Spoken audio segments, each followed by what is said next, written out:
Bismillahirrahmanirrahim. Assalamualaikum warahmatullahi wabarakatuh. Alhamdulillahi rabbil alamin.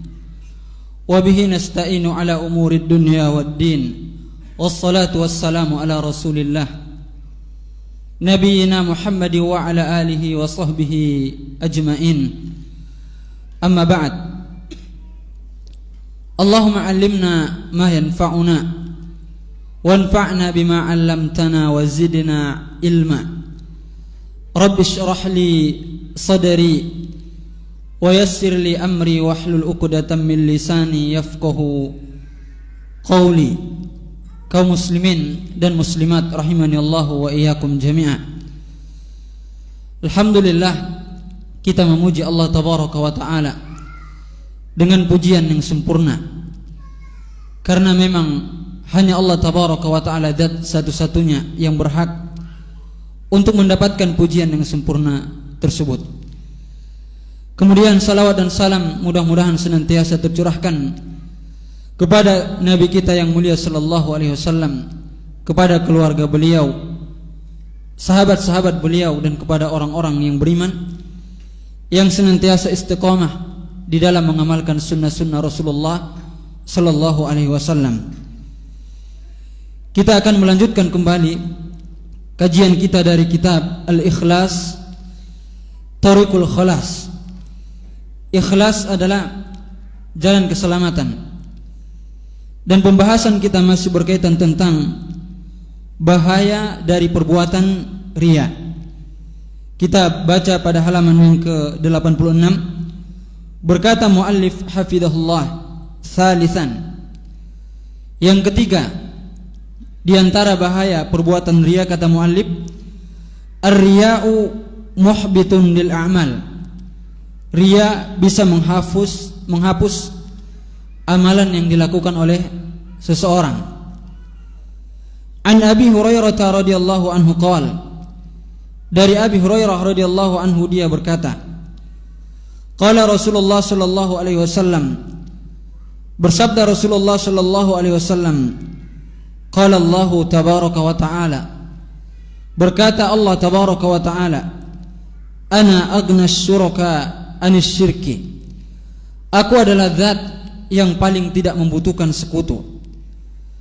Man amila amalan, barang siapa yang melakukan amalan, asyraka fihi ma'i ghairi, yang mana di dalamnya dia menyekutukanku dengan yang lain, taraktuhu wa syirkah, maka aku akan tinggalkan dia dan perbuatan syiriknya itu.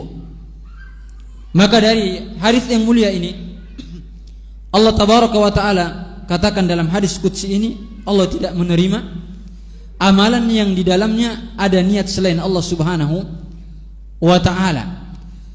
Amalan yang mana di dalam amalan tersebut pelakunya menyekutukan Allah subhanahu wa ta'ala dengan yang lainnya, maka amalan yang seperti ini Allah tidak akan terima.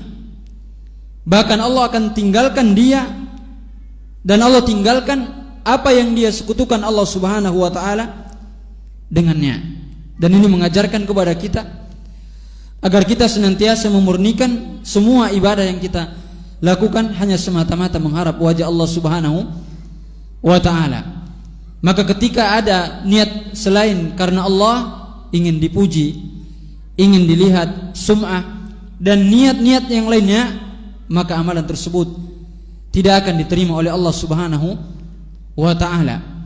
Amalan yang kita lakukan, dari solat yang kita kerjakan, baca Al-Quran kita, hadirnya kita ke majelis ilmu, itu akan diterima ketika semata-mata kita melakukan itu hanya mengharapkan wajah Allah subhanahu wa ta'ala. Enggak ada niat yang lain, tidak ada niat yang lain.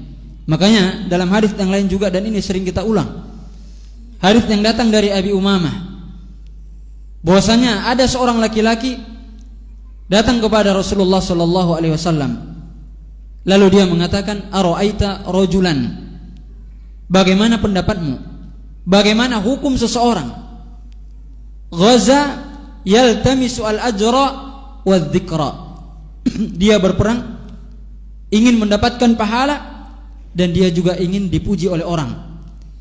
Dia juga ingin disanjung oleh orang, disebut-sebut namanya. Maka kata Nabi, orang yang seperti ini tidak mendapatkan sesuatu apapun. Jadi laki-laki ini datang kepada Nabi, bertanya tentang seseorang yang berangkat perang jihad, namun dia ada dua niat. Ya kan, yang pertama dia ingin dapat pahala dari Allah. Ini udah benar. Ya, ketika kita beramal, kita ingin mendapatkan pahala dari Allah. Namun dia menambah satu lagi. Dia juga ingin dipuji, disebut-sebut namanya. Maka laki-laki ini mengatakan, apa yang dia akan peroleh? Apa yang akan dia peroleh? Kata Nabi, dia tidak mendapatkan sesuatu apapun.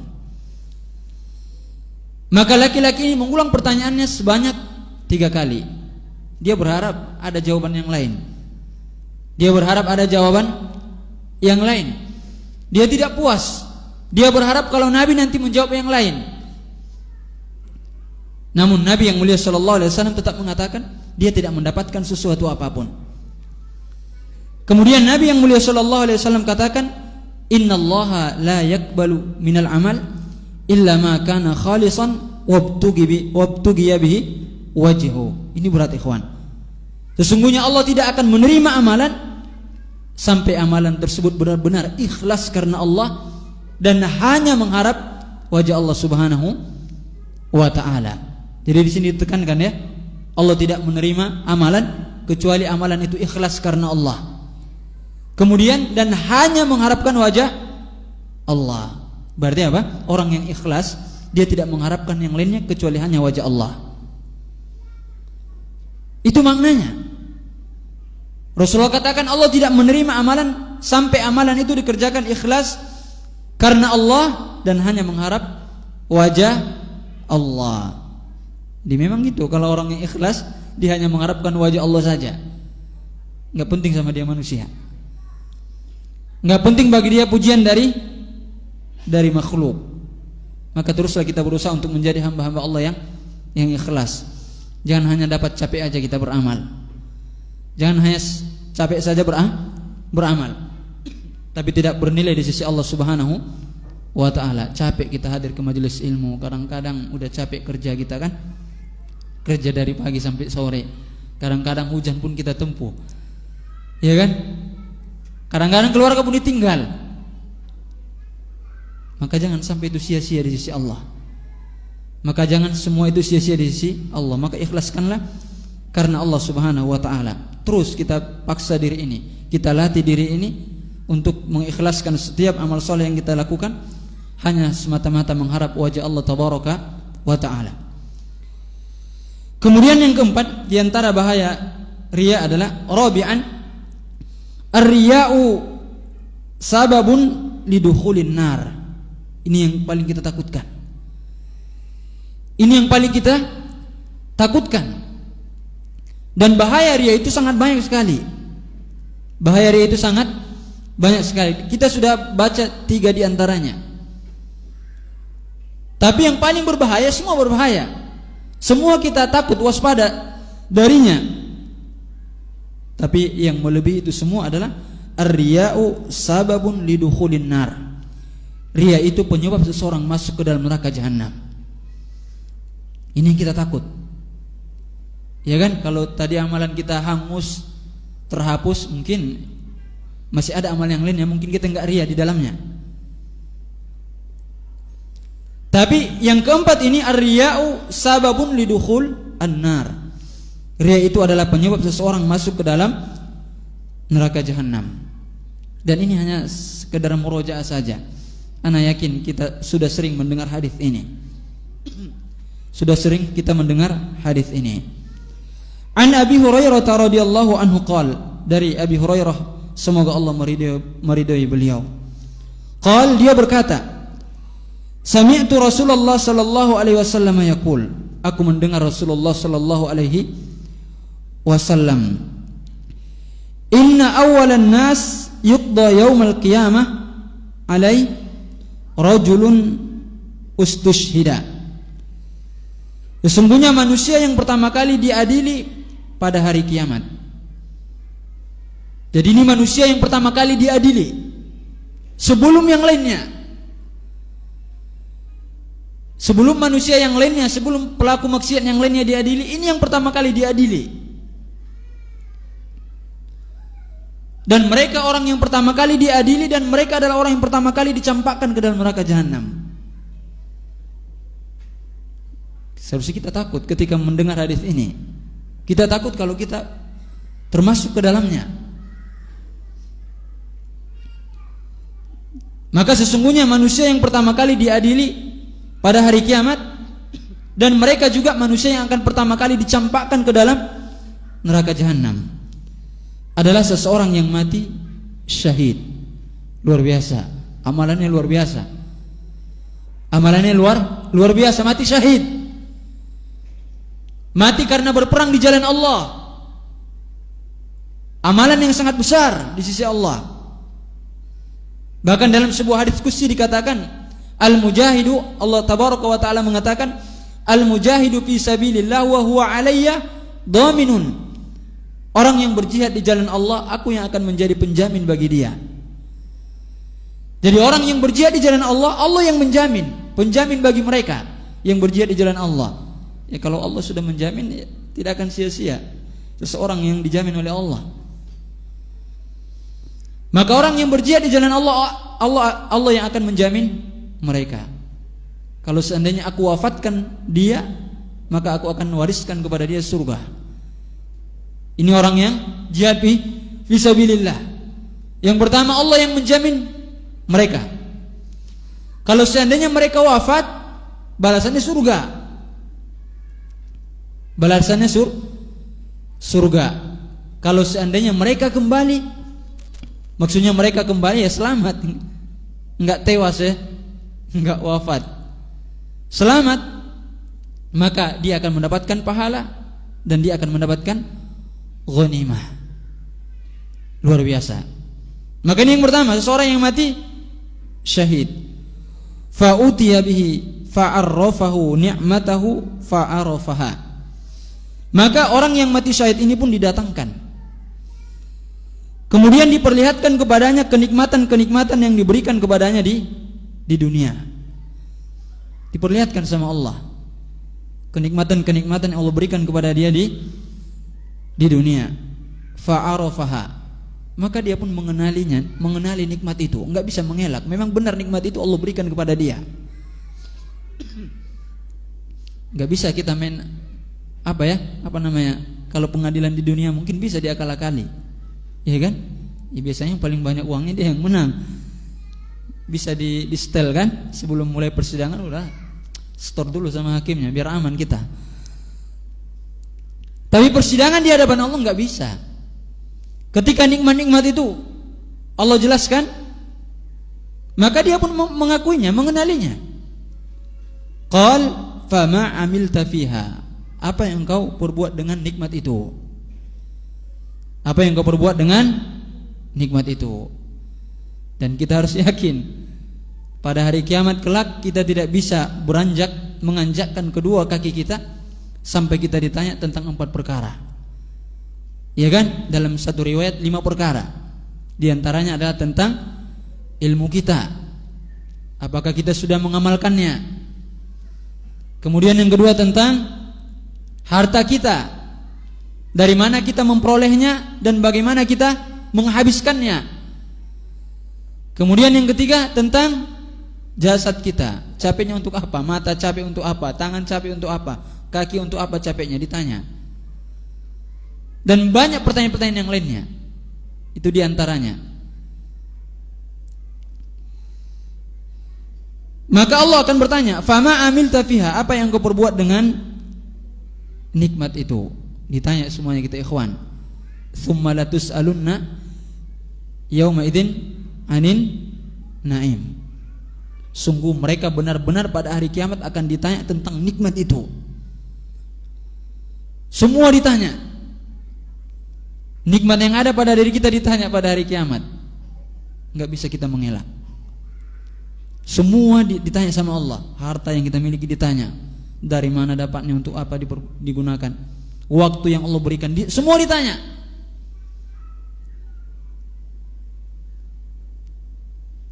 Yang kita perbuat akan ada saksinya. Ya kan? Bumi pun pada hari kiamat bersaksi. Apa yang terjadi di atasnya, apa yang diperbuat oleh orang-orang yang ada di atas bumi, bersaksi. Dalam surah Al-Zalzalah itu kan ada kan? Maka semua nikmat akan ditanya. Maka dia ditanya, apa yang kau perbuat dengan nikmat itu? Maksudnya tadi dia diberikan kekuatan, tentunya diberikan kekuatan, kesempatan untuk bisa berangkat jihad. Kalau nggak kuat gimana mau berangkat jihad? Otomatis orang yang berangkat jihad ya karena kuat, sehat. Maka ini ditanya nikmat ini, apa yang diperbuat dengan nikmat itu tersebut? Qal qataltu fik hatta istushhidtu. Aku berperang semata-mata karena mengharapkan wajahmu sampai aku mati syahid. Maka Allah tabaraka wa taala mengatakan, qal kadzabta, engkau itu berdusta. Engkau itu berdusta. Enggak bisa main-main. Allah mengetahui isi hati kita. Kalau di dunia mungkin bisa kita bohong kan? Istri kita bertanya, dari mana tadi bang? Baru pulang kerja, lembur tadi. Padahal enggak, nongkrong di warung kopi dia. Pulang kerja nongkrong di warung kopi, baru pulang ke rumah. Bisa bohong. Dari mana tadi bang? Kok lama kali pulang? Hari ini lembur dek. Padahal entah kemana dia, malah main-main dulu, main futsal dulu, baru pulang ke rumah.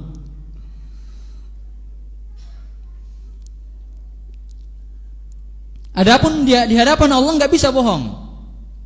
Tadi dia katakan, aku berperang semata-mata karenamu sampai aku mati syahid. Allah katakan engkau berdusta. Walakinnaka qatalta li an yuqal jari. Tapi engkau itu berperang agar dikatakan engkau adalah seorang pemberani. Allahu Akbar. Makanya memang orang yang berjihad fi sabilillah akan bermanfaat ketika dia ikhlas karena Allah dan niat dia hanya untuk menegakkan kalimat Allah. Baru dapat pahala. Pahala. Makanya ada sebuah hadis yang datang dari Abu Musa al-Asy'ari. Datang seorang laki-laki kepada Nabi.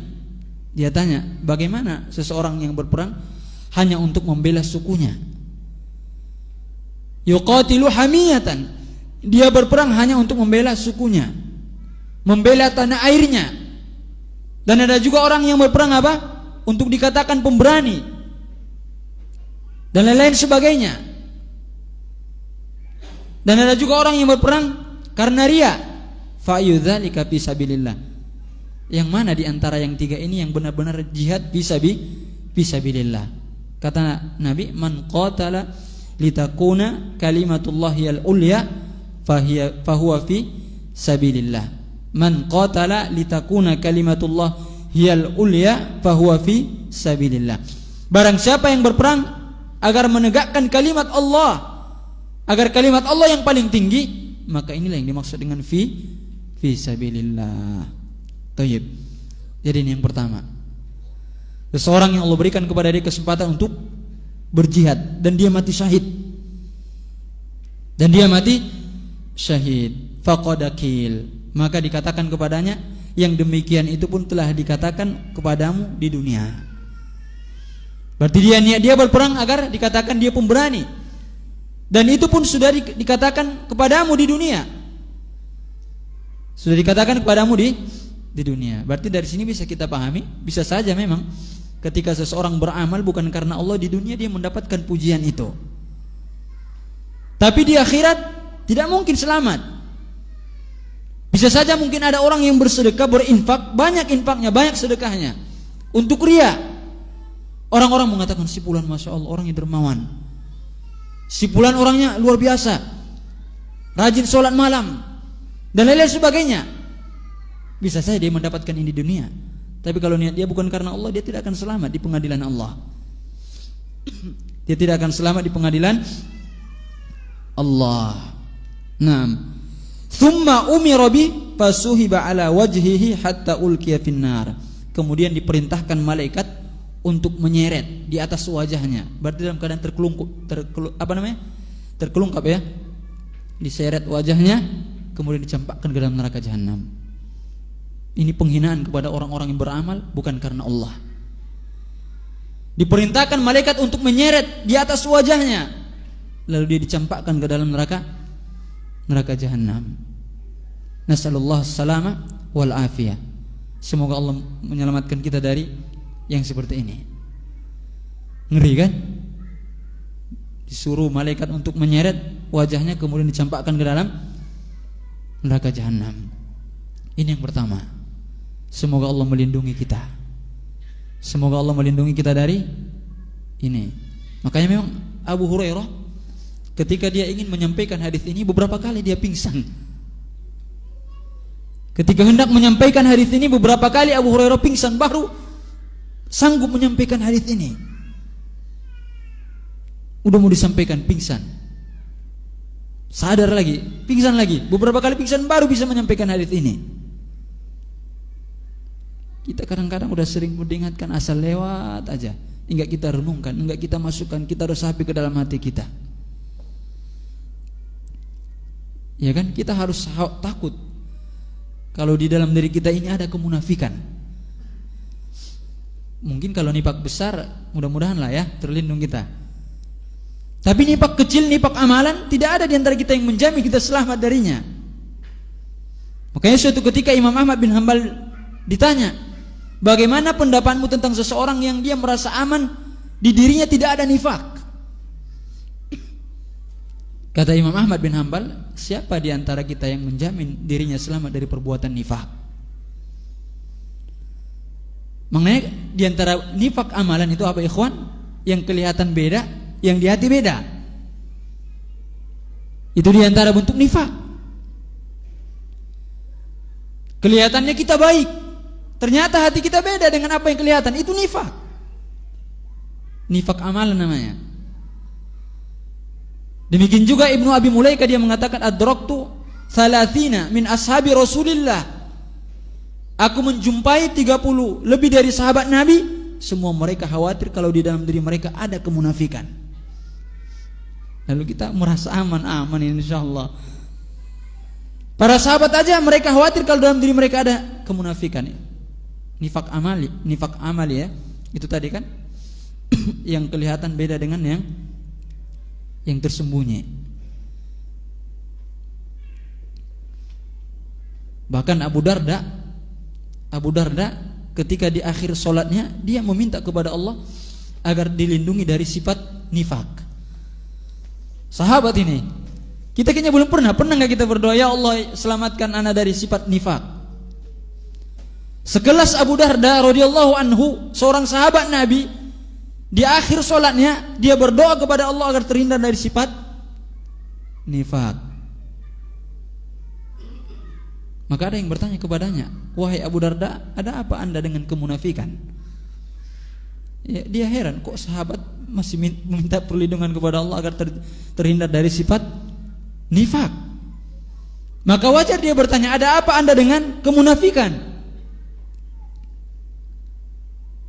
Maka Abu Darda mengatakan, sesungguhnya intinya aneh, kurang hafal persis ucapan beliau di akhirnya itu, intinya hati manusia itu begitu cepat berbolak-balik.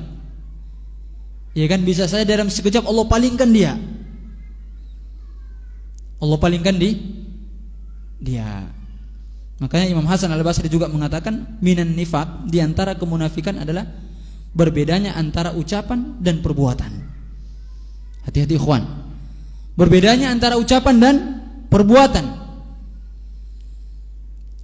Berbedanya antara yang kelihatan dan yang tersembunyi. Dan berbedanya antara yang masuk dan yang keluar. Itu di antara nifaq. Kita lihat orang itu masya Allah secara zahirnya, kita lihat dia menampilkan kebaikan dan lain-lain sebagainya, tapi berbeda dengan apa yang ada di hatinya. Itu nifak. Itu nih nifak. Atau yang diucapkan ini, yang di hatinya beda, itu juga kemunafikan. Kita begitu sering terjatuh ke dalam yang seperti ini, ya kan? Kita bilang ini, tapi hati kita beda. Semoga Allah mengampuni dosa-dosa kita. Semoga Allah mengampuni kekhilafan kita. Jadi ketika kita mengucapkan ini di hati kita ini, itu diantara bentuk nifak. Itu diantara bentuk nifak. Kemudian kita lanjutkan hadis ini. Wa rajulun ta'allama al-ilma wa 'allamahu wa qara'a al-Qur'an. Ini pun enggak main-main amalannya nih. Bukan kaleng-kaleng amalannya, luar biasa amalannya. Seseorang yang belajar ilmu dan mengajarkannya. Allahu Akbar. Allah mudahkan dia belajar, Allah mudahkan dia paham ilmu, dan Allah mudahkan dia juga untuk mengajarkannya, mendakwahinya. Ini tugas para nabi. Mendakwakan ilmu itu adalah pewaris, mengikuti jejak para nabi. Menuntut ilmu dan mengajarkan ilmu ada hal yang sangat luar biasa. Adalah hal yang sangat luar biasa. Ilmu itu luar biasa. Imam Ahmad mengatakan tidak ada sesuatu yang bisa menandingi ilmu dari segi pahalanya. Enggak ada. Tidak ada yang sebanding dengan ilmu. Tapi kata Imam Ahmad bin Hanbal, liman saluhatin niyah, bagi orang-orang yang ikhlas dalam menuntutnya. Bagi orang-orang yang ikhlas dalam menuntutnya. Wahai imam, bagaimana cara kami ikhlas dalam menuntut ilmu? Imam Ahmad memberikan dua syarat. Yang pertama, ketika belajar niatkan untuk mengangkat kebodohan dari diri sendiri. Kemudian yang kedua, niatkan untuk mengangkat kebodohan dari diri orang lain. Berarti belajar itu ya tentu yang pertama untuk diri kita. Kemudian ada kewajiban untuk mendakwahinya. Ada kewajiban untuk mendakwahinya. Bahkan dalam sebuah hadis dikatakan tentang orang-orang yang mengajarkan kebaikan, seseorang yang berilmu dan mengajarkan kebaikan, innallaha wa malaikatahu hatta an-namla fi juhriha wa hatta al-hut fil bahr la yusalluna ala muallimin nas al-khaira. Sesungguhnya Allah, malaikat-malaikatnya, sampai-sampai semut yang ada di lubangnya, sampai-sampai ikan yang ada di dasar lautan, semua mereka memohonkan ampun, mendoakan kebaikan bagi orang-orang yang mengajarkan manusia kebaikan. Luar biasa ini ya. Ya maknanya salawat Allah kepada hambanya, sanjungan Allah terhadap hamba itu di hadapan malaikat. Adapun makna salawat malaikat kepada seorang hamba, maknanya adalah malaikat mendoakan kebaikan untuk dia dan malaikat memohonkan ampun untuknya. Kalau seandainya satu hadis ini kita cukupkan tentang keutamaan berdakwah, mengajarkan kebaikan kepada orang-orang, udah cukup kan? Luar biasa pahalanya. Luar biasa pahalanya. Makanya ilmu itu sangat agung dalam agama kita. Ilmu, amal, berdakwah itu sangat agung dalam agama kita. Ya karena para nabi memang perhatian terhadap ilmu, perhatian terhadap mengajarkan ilmu, mendakwahkan ilmu. Maka kalau kita mengklaim mengikuti para sahabat, mengikuti para nabi, ya kita harus perhatian terhadap ilmu. Kita harus perhatian terhadap mendakwahkan ilmu. Jadi orang ini wa rajulun ta'allama al-ilma wa 'allamahu. Nikmat yang sangat besar ini ikhwan. Ketika Allah berikan kepada seorang nikmat, dia bisa belajar ilmu dan setelah itu dia bisa mengajarkan ilmu itu, nikmat yang sangat besar. Jadi kita jangan sampai nikmat itu Allah cabut. Di masjid kita ini setiap malam ada kajian. Iya kan? Di antara bentuk kita bersyukur, hadir semangat. Di antara bentuk kita bersyukur dengan nikmat itu, Allah mudahkan kita di sekitar saya duduk ini ada Masjid Al-Amin dengan izin Allah, tempat kita menimba ilmu. Jangan sampai kita menjadi orang yang kufur nikmat. Kita tidak bersyukur dengan nikmat ini. Enggak semangat kita hadir ke sini belajar. Nanti Allah cabut nikmat itu. Atau kalaupun seandainya kita enggak mau belajar, Allah akan gantikan, akan terus ada orang yang belajar ke sini.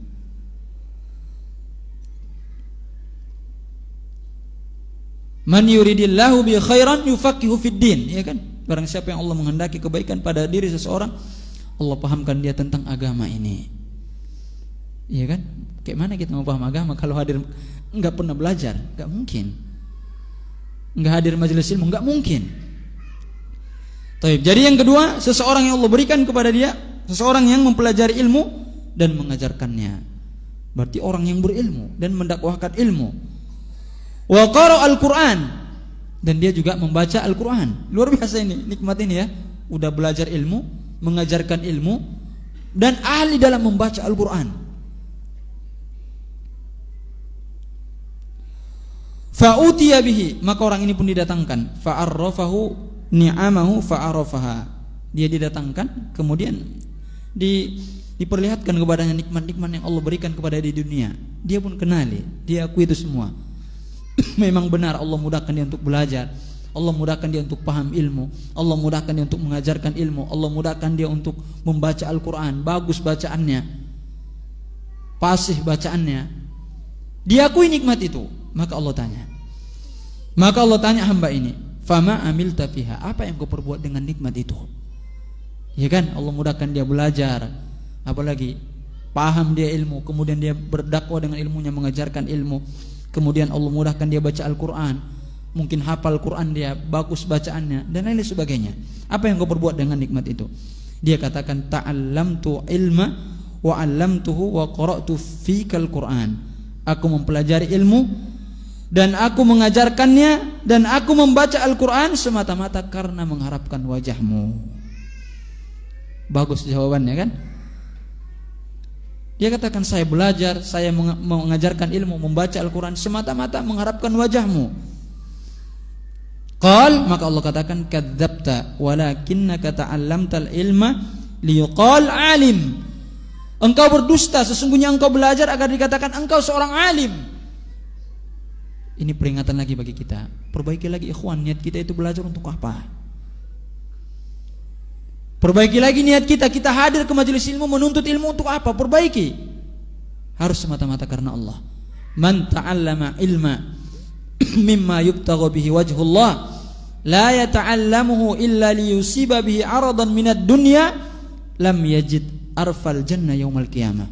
Allahu akbar. Barang siapa yang mempelajari ilmu yang seharusnya dia mempelajari ilmu karena Allah, dia tidak mempelajarinya kecuali hanya untuk mendapatkan sedikit dari kenikmatan dunia. Entah ingin dipuji, ingin ria, ingin disanjung, ingin dikatakan si fulan berilmu, si fulan demikian, atau untuk mendapatkan kenikmatan-kenikmatan dunia yang lainnya. Lihat ikhwan, maka dia tidak akan mencium wangi surga. Maka dia tidak mencium wangi surga. Menciumnya ya nggak bisa, apalagi masuk kan?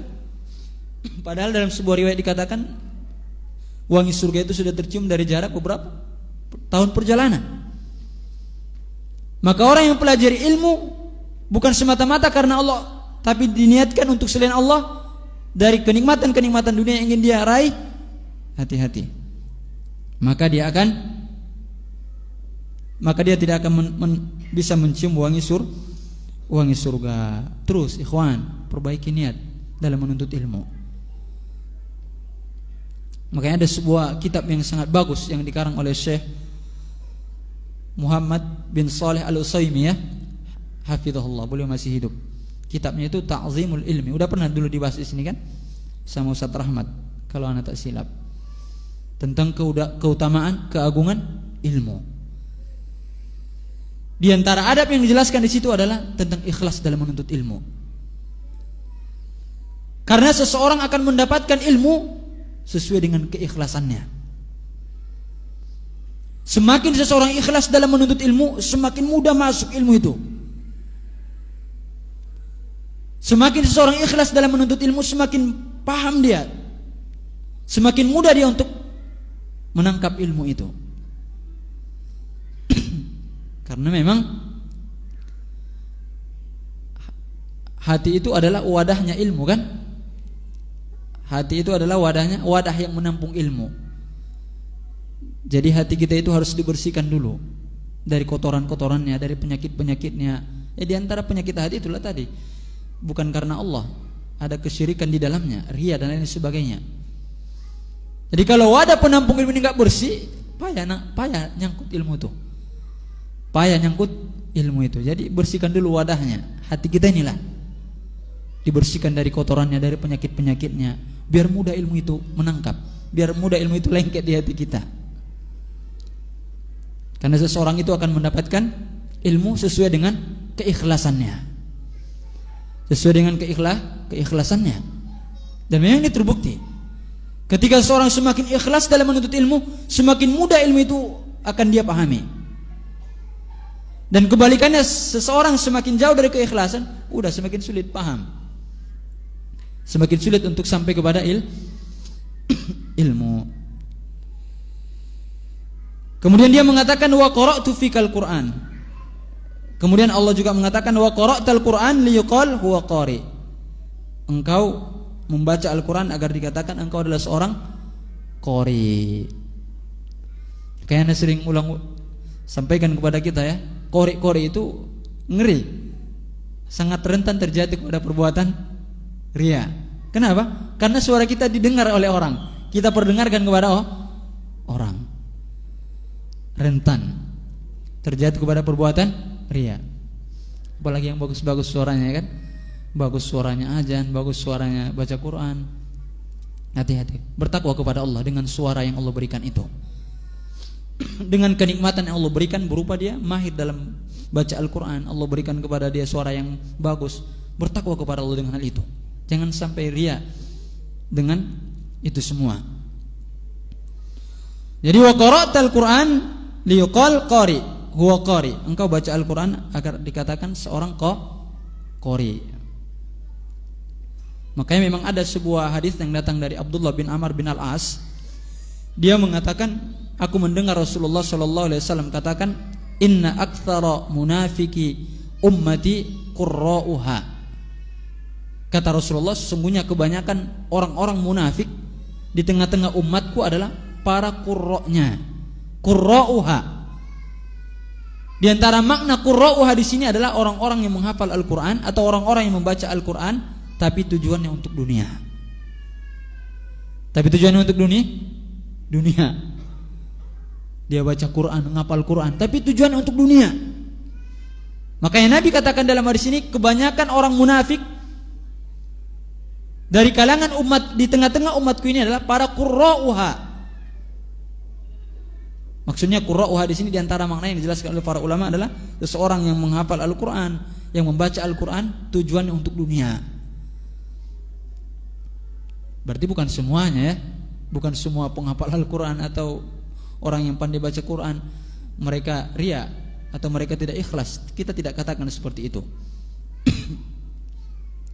Jadi hati-hati ketika baca Al-Quran, niatkan karena Allah Subhanahu wa ta'ala.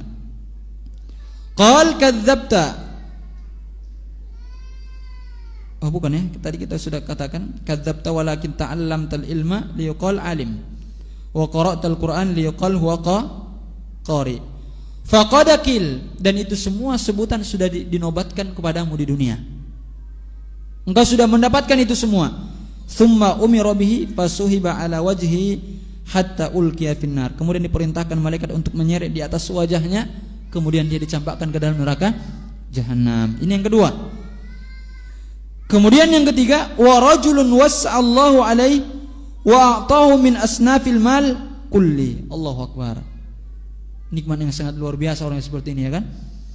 Seseorang yang Allah luaskan bagi dia rezekinya, dan Allah berikan kepada dia bermacam harta. Luas betul rezekinya. Dan Allah berikan kepada dia berbagai macam jenis harta. Kemudian dia didatangkan fa'utiya bihi fa'arrafahu ni'amahu fa'arafaha. Dia didatangkan kemudian dia diperlihatkan kepada dia nikmatnya ini yang diberikan kepada dia di dunia, dan dia pun mengenalinya. Qal fama amilta fiha. Maka apa yang kau perbuat dengannya? Apa yang kau perbuat dengannya? Ini luar biasa orang ini ya. Allah berikan nikmat harta. Allah berikan kepada dia nikmat harta. Allah luaskan rezekinya. Dan Allah berikan kepada dia berbagai jenis harta. Maka dia mengatakan, ma taraktu min sabilin tuhibbu an yunfaqa fiha illa anfaqtu fiha laka. Aku tidak pernah meninggalkan sedekah dan infak pada jalan yang engkau cintai, melainkan aku pasti berinfak padanya semata-mata karena engkau. Lihat nih, begitu banyak infak dia nih. Begitu banyak infak yang enggak ada peluang untuk bersedekah berinfak yang Allah ridhoi. Seseorang berinfak di jalan itu kecuali dia berinfak di situ. Ada pembangunan masjid, berinfak dia. Ada pembangunan sekolah, dia yang pertama. Membantu anak yatim, dia yang pertama. Banyak infaknya. Bukan sedikit infaknya, tapi banyak.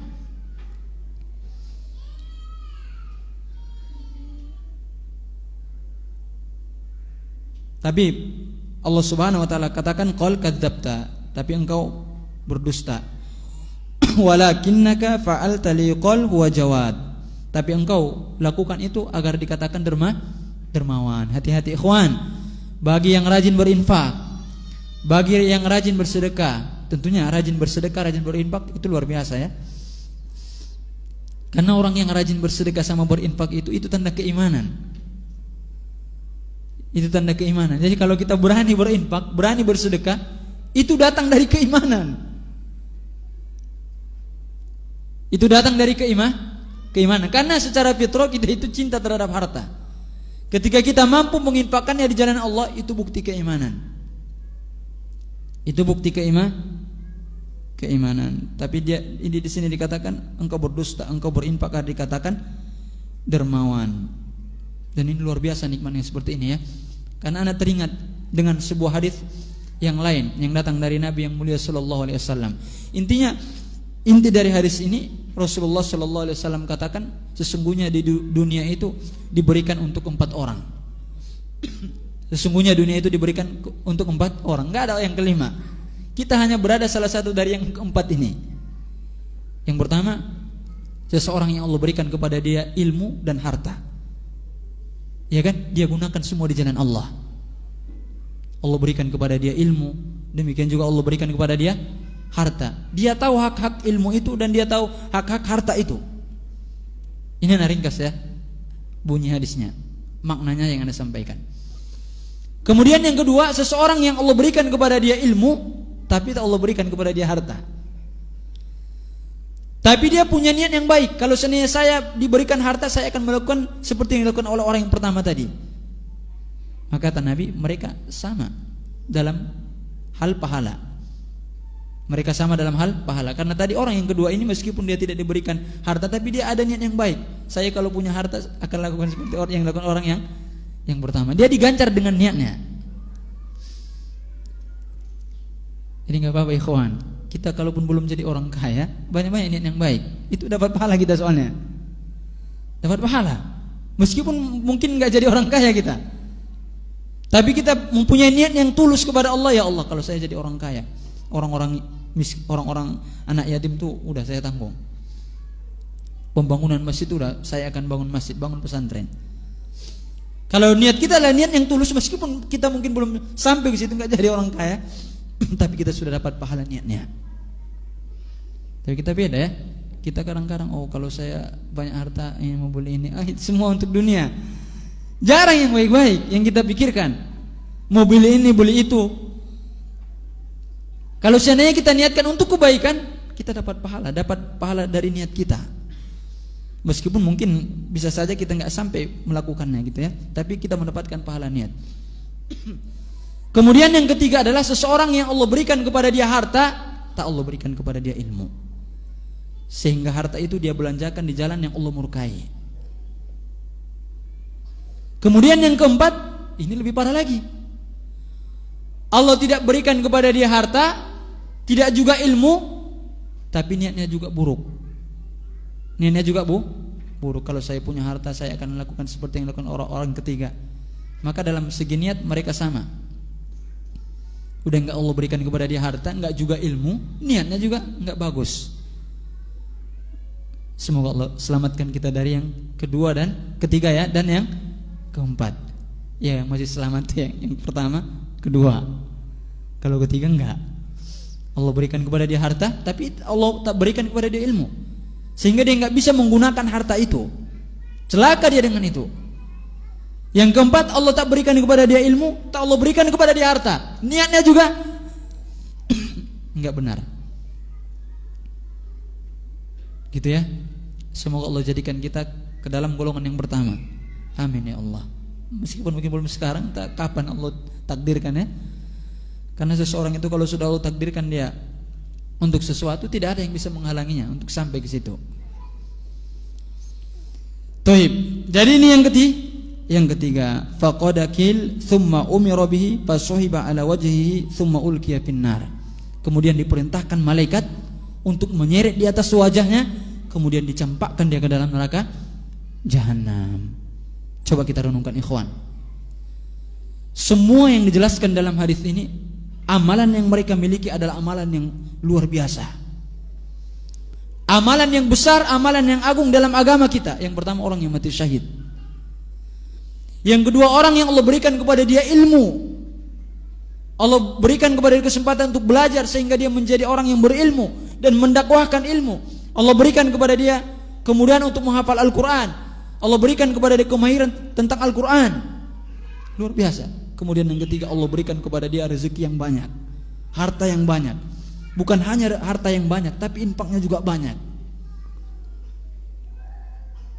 Semua amalan ini besar, tapi menjadi hina, menjadi tidak bermanfaat di sisi Allah. Bahkan mereka termasuk orang yang pertama kali diadili pada hari kiamat, dan yang pertama kali dicampakkan ke dalam neraka jahanam. Penyebabnya adalah karena mereka beramal tidak karena Allah. Yang pertama, yang kedua, yang ketiga, amalannya berbeda-beda, tapi penyebab mereka pertama kali dicampakkan ke dalam neraka jahanam sama, satu, yaitu mereka beramal kepada selain Allah. Mereka beramal riya. Mereka beramal tidak ikhlas semata-mata karena Allah. Di sini dijelaskan tiga ya. Dijelaskan tiga amalannya. Tapi intinya kalau kita simpulkan, penyebabnya semua yang tiga ini dicampakkan ke dalam neraka jahanam pertama kalinya disebabkan karena mereka riya. Taib, makanya dikatakan ar-riya'u sababun lidukhulin nar. Riya itu sebab seseorang masuk ke dalam neraka jahanam. Taib. Karena waktu sholat isya sebentar lagi sudah masuk, insyaallah kita padakan sampai di sini. Ana memang sengaja enggak membaca semua ya penjelasan muallifnya, ana baca yang penting-penting aja. Ini dalam rangka agar lebih bermanfaat dan agar lebih cepat kita selesai kitab ini, itu maksudnya. Ya kadang-kadang kan dibaca semuanya nanti lama, makan waktu jadinya. Bisa aja mungkin ar-riya sababun lidukhulin nar, 2 pekan baru selesai kita, 2 pertemuan atau 3 pertemuan. Padahal intinya jelas, riya sebab masuk ke dalam neraka, selesai. Kita paham itu udah selesai kan? Kita baca dalilnya selesai. Makanya kadang-kadang enggak semua bab, pada bab ini misalnya enggak semua anak baca penjelasan dari muallif. Karena nanti kalau terlalu banyak pun kita baca penjelasannya, bingung juga antum yang mana ini, entah kemana-mana lagi ceritanya kan. Taib. Semoga yang anda sampaikan ini bermanfaat bagi kita dan menjadi ilmu yang bermanfaat bagi kita. Kita tutup dengan mengucapkan doa kafaratul majlis. Subhanaka Allahumma wa bihamdika asyhadu an la ilaha illa anta astaghfiruka wa atubu ilaik. Assalamualaikum warahmatullahi wabarakatuh.